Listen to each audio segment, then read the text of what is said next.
Hi there, Lindsay here with a very quick tip for you. I have these drawers underneath my benches where I work, and some of them, the drawers will come all the way out and I can put them on my table and get the supplies out really easily. But other ones are fixed and it was driving me bananas. So I'll show you what I mean here. Oh, sorry about that.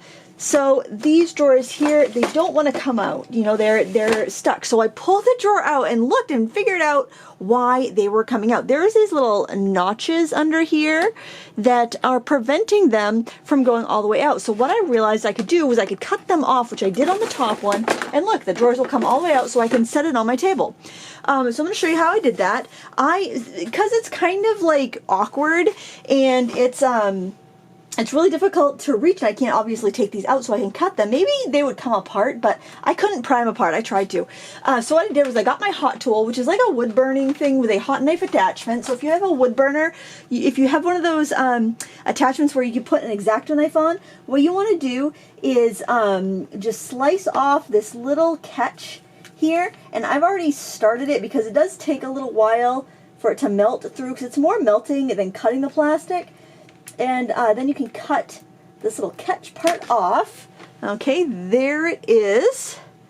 I'm just going to throw that in the trash and set my wood burner thing on the table in its little holder. And then, voila, you can take your tray out. And this is really handy because this is where I have my, and I actually did put my ink pads into little trays within the drawer because I couldn't get the drawer out.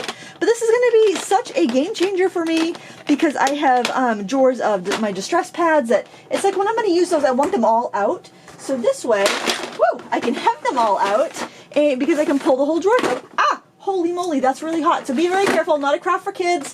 Grown-ups only, and then make sure you unplug it and let it cool before you put it away when you're done. But I thought this was such a cool trick that I had to share it. I hope you found it helpful.